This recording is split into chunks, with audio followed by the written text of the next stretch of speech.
All right, gang, we finally made it. We got lost half of the way here. Now, come here, look at this. I want you to look at this, guys. Here it is on TV.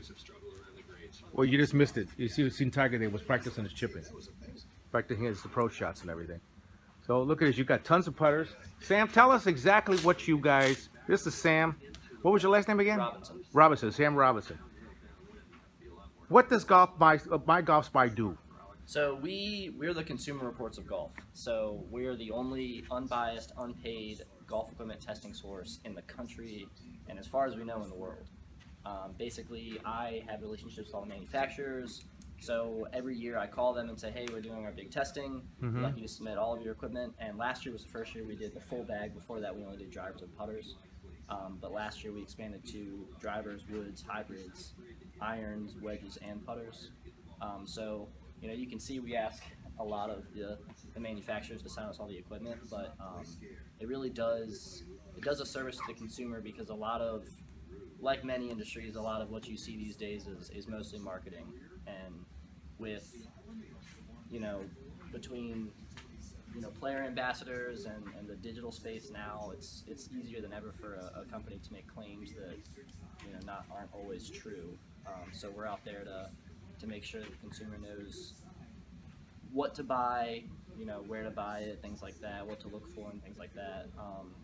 And I guess... Well, how do you guys make money? That's a funny question. We get that a lot. A lot of what we do is, right now we have an advertise-based model. So so for instance, if you've ever been on our website, there's a golf company. They make golf balls called Snell. Right. Snell Golf. They wanted to be an advertiser with us, so we said, sure, we'd love to have you, because they're a small company. And you can see, like, on our website, we don't take any advertisements from the big guys. You won't see Titleist or Ping or any of those guys on our website. You only see Snell and Aldala and Vice Golf. I think we're looking to partner with a company called Encore Golf. They're another ball company. I've tried that ball and I liked it. Yeah, the Elixir ball is the real deal. But basically, in order to become an advertiser on our website, your product has to test well. So we don't just, the things that we support are products that we are comfortable telling golfers they can go buy it. Because there is a lot of fluff in the golf industry, and I'm sure you know yourself. A lot of what a bunch of companies are saying now these days is not always right along with the truth. At the end of the day, those guys care about their bottom line. They could really care less if you gain 10, 15 yards.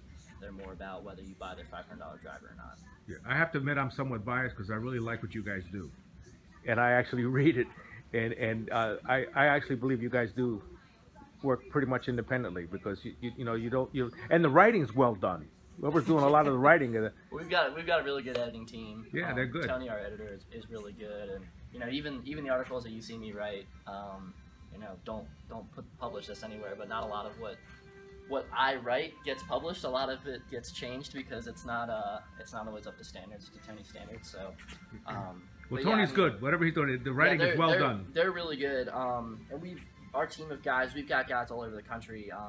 We got guys in California, Colorado, Minnesota, and we've got some of the best writers in the golf industry on our team. But as for the unbiased part, like, yeah, I mean, you know, when I first started working here, I really didn't understand the whole concept. I remember coming in here for the first time and talking to Adam, and he's just like, yeah, I just need someone to, like, start this testing program and kind of expand it and stuff like that. And I was like, yeah, whatever, that's cool, sounds good. And now that I'm, like, you know, knee deep in it, it's like, you know, we have to fight tooth and nail every day for the consumer to make sure that we're testing their products. And I get a lot of pushback from a lot of companies on, you know, it's a large chunk of their marketing budget to send us so many clubs. Right. But the real value is that when, you know, a putter like Even Roll wins our putter test, that transforms his company. And it also brought a really, really, really good product to the public. Now, weren't you guys the one that busted the news on the Kirkland ball? Yeah. Yes. So that was funny. I can remember that used to be in my office right there. I was scrolling through Instagram one morning, and one of our writers had found the ball on the golf course. Right. And then Adam was working in here, and I trotted over to Adam's office like, hey, we should do something about this. He's like, all right, let's test it. And then next week we were up at Kiskiak testing on Ed Tier's TrackMan, and I remember I was out on the driving range in the middle of the day running around with the shag tube trying to shag these balls because we could only buy so many of them at a time. But yeah, that was us. It was kind of cool because, you know, we knew it was a good ball. Yeah, we cut him open. We got him cut open right here, actually. We knew it was a good ball, but we also found out a lot about Kirkland in the process, or at least the Costco brand in you know, in general. What happens with Costco is that they buy overstock of equipment. So that's why they can sell wine for so cheap, because they buy overstock, and it's really expensive for a golf ball company to keep cores in their inventory. It costs money. So Costco went over to Europe and bought these cores, and then they slapped a urethane cover on it and called it theirs. Yeah, there you go. But it's a bit of a firmer ball. It definitely, like, you can feel it. I don't know how much you play, you know, how much you know, No, testing of golf balls. When I hit it, I didn't like it. It felt, you're going to laugh, it felt heavy to me. Yeah, well, that's what I mean. It's the right weight. I'm not questioning the weight. I'm sure the weight is correct. Yeah. But it just felt heavy when you hit it. Totally. Yeah. Well, that's the thing is, it's a, like I said, it's a bit of a firmer cover, and that's a really big core. You know, if you look at something like a Pro V1X, where their core is a bit smaller and their cover is a bit softer too. But didn't Titleist sue him? That's the Pro V. Yeah, that's a Pro V1X. Did Titleist file a lawsuit against Kirkland to get him to stop? They did. They filed a cease and desist. And I think they're still in. I think they're still in some kind of you know, talks. But Titleist is, with all honesty, they are they're stepping into a place where they really don't belong, because Costco is like 6 times the size of a Cushnet. So I mean, it's going to be a legal battle, but if you think about it, at the same time, Titleist has a dedicated team of lawyers to make sure that they keep their products, which is completely, I think it's fine that they, you know, they're trying to keep the value of their products high. And when you have such a high perceived value of a product, I mean, that's, when you think of golf balls, I think that's a Vice golf ball right there. When you think about golf balls, you know, I remember when we were first starting to publish the results on this stuff, you know, we were getting picked up by like Forbes and Yahoo and stuff like that, and people kept asking me about it, and I'm like, well, even my friends that aren't golfers, I'm like, do you know golf at all? They're like, I know what Titleist is. Right. And I was like, why do you know what Titleist is? The ball. They don't play golf, but they know that Titleist has the best golf balls, and that's just a brand perception. On that show, Seinfeld. Remember the one with the whale? And he pulled the ball and said, "Is it a Titleist?" Yep. You know, that tells you right there. And that's the thing. It's like saying Kleenex. You're right. They will do, and just like any other company, I mean, they'll do whatever they can to protect their brand image, which is totally fine. But we are in existence, and sometimes we make a lot of friends in the industry, sometimes we make a lot of enemies, but we're in existence to see through all that. Now, what about this interest to daylights out of me, because I'm a former club builder. Okay. I say former, I mean, I don't do it as much as I used to. We used to build a lot of golf clubs, but you've got some really, guys, let me tell you, this is some great, this right here is a Mitchell, which I have one of these. I have the Loft on Line machine. But you've got a different gauge on it or something that's different. We've got a really cool partnership with Golf Mechanics. They are based in Asia. And Monder, we just actually did an article on Monder. I actually learned a lot about Monder in the article that I read, and I've had many Skype phone calls with him, learning how to use this equipment and stuff like that. So he's a really, really, really intelligent guy. But basically, he's the CEO of Golf Mechanics. They develop a product called Auditor. Now, what is this? This is looks like it's shaft flex. This is swing weight, static weight. Yeah, swing weight and static weight, I can do that. And then this is putter loft lie, this is woods loft lie, and this is a shaft profiler. So it's cool. I just sent my CG machine up to. So this is for measuring a lie angle, not bending. Correct. That's what they say. With woods, you generally don't bend. Yeah, right. Obviously, but with the putters, like I can secure that. This can be secured to where I can bend if I want to. But we like to use this bench a lot for pictures, so I'm always moving these around. But I can bend on that Mitchell machine for the irons, and then that ruler down there is a USGA conforming club rule. But you guys missed me by like a week. I was sitting right here yesterday with my CG machine, and I could get the coordinates to get out of here. You could figure out the center of gravity for any driver head, any wood head. It was pretty cool. The problem is it gone, or? Well, it's up to Tony now. He wants to do all the CG stuff, so he's got while I run the testing program here, there's a lot of stuff that I use this for, but he's more, I guess he's more apt to doing CG stuff, shaft stuff. I've really never. Also, he has another shop somewhere else too. Well, that's kind of where our testing program began, was in Gansevoort, New York, which is where Tony lives. Oh, and we I have a gotcha. small facility at his local country club that he's a member of. He's really good friends with the owner, and they let him put a facility in there, and it's a testing facility, just not just like this, but there's a hitting bay. And I'm not sure, I think it opens up to the outside, but that's where he ran driver testing. Any kind of testing you saw prior to 2016 was done up there. But ever since I came on March of my senior year of college, so March of 2016.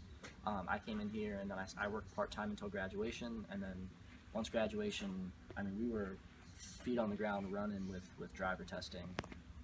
And that was the fun part, was like, I came in here and like that whole hitting bay was like boxes. There was probably like 60 boxes in there. And my first day I was inventorying drivers. And then So this is all 2018 gear, right? Yep. Yeah, our deadline for submission is Ooh. December 15th. The Exio. We had them come by the range Yeah. and do sort of a demo day for a bunch of our students or whatever.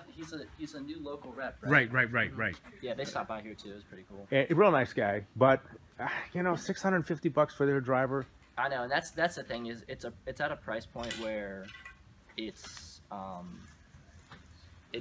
you know, they're positioning in a certain demographic where they're targeting, and the way that they design the clubs is mainly for people that are, you know, old and they've lost their swing speed. Well, have you found that lighter and longer works? Longer, not always. Lighter for slower swing speeds, yes. And that's what's really cool about the whole golf industry, is that they design clubs specifically for people with slower swing speeds, and they've figured out that you can.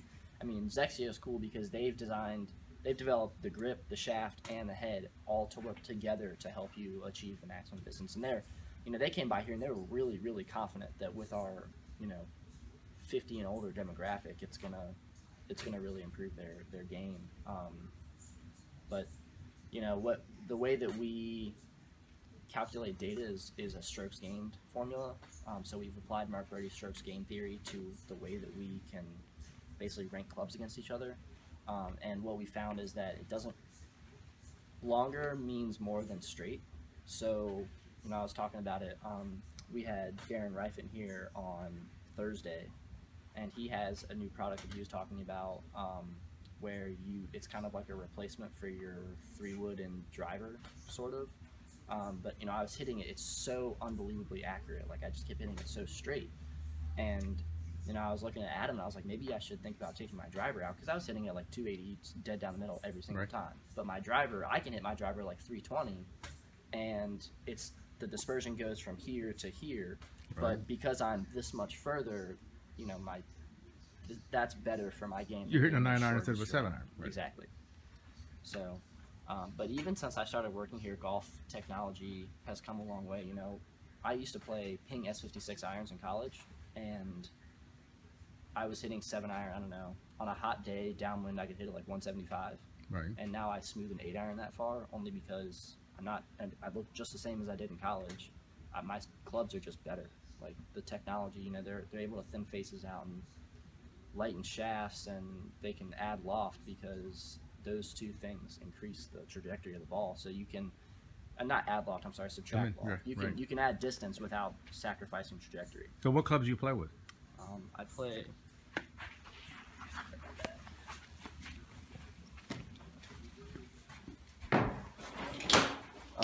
Yeah, so I'm a plus 1.8, and I play cavity back irons.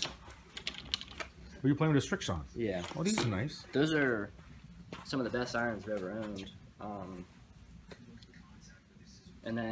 And these, even being a forged head, they actually have strong lofts on them. Yeah, I mean. Ooh, I like this shaft right here. This is the. That's a 980 GH. They make a whole bunch of different the weights. Nippon shaft. Yeah. I like that shaft. The NS Pro line is great, and so is the Modus That's line. the shaft I put in your club. Don't you have Nippon shafts in your irons? I'm pretty sure. No, we put the Project X. Okay. That's what we did. These rifles, yeah. These are good shafts. These irons are really good. So you guys don't fit people for clubs and sell them clubs here. No, we Good, don't. good. No, we're not about. That way you can stay independent. You don't. Well, wanna... and it doesn't really make sense to do that either because, like, we could be an independent fitter, but then we would have to have. It's like getting into a whole nother realm of the industry. Like right now, it's nice because we're unbiased, so